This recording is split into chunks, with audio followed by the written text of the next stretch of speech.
उल्हासनगरातील camp क्रमांक 2 मधील बंजारा विकास परिषदेच्या गरब्यात झालेल्या गोळीबाराच्या प्रकरणात अखेर पोलिसांना यश आले। दहशत निर्माण करणारे सराईत गुंड सोहम पवार आणि त्याचे वडील अनिल पवार यांना गुन्हे शाखेच्या पथकाने अटक केली आहे। त्यांच्या ताब्यातून पिस्तूल जप्त करण्यात आले। घटनेदरम्यान सोहम पवारने मी इकडचा भाई आहे असा दम भरत हवेत गोळ्या झाडल्यात आणि वडील अनिल पवार यांनीही त्याला साथ देत परिसरात गोंधळ घालण्याचा प्रयत्न केला।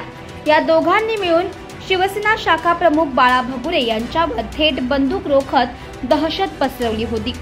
घटनेची माहिती मिळताच पोलीस उपायुक्त सचिन गोरे आणि वरिष्ठ पोलीस निरीक्षक संतोष आव्हाड यांच्या मार्गदर्शनाखाली तपासाची चक्रे वेगाने फिरवण्यात आले। साक्षीदारांचे जबाब नोंदवून तातडीने गुन्हा दाखल करण्यात आलाय आणि बुधवारी कॅम्प क्रमांक 4 मधील या पिता पुत्राला अटक करण्यात आली।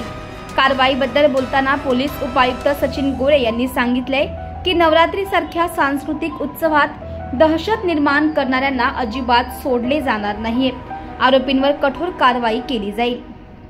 नमस्कार, उल्हासनगर पोलीस स्टेशन अंतर्गत सदरची ही घटना आहे। काल रात्री 12:30 ते 1च्या दरम्यान हा प्रकार घडलेला आहे। यातील जो आरोपी आहे यांनी गरबा यासाठी आपण कुणाची परमिशन घेतली त्यावरून त्याचे आणि फिर्यादीचे वादविवाद होऊन हवेमध्ये त्यांनी एक राऊंड फायर केलेला आहे। यामध्ये आपण गुन्हा दाखल केलेला आहे। त्यात त्याचे वडील पण त्याच्यासोबत तिथे भांडणाला होते।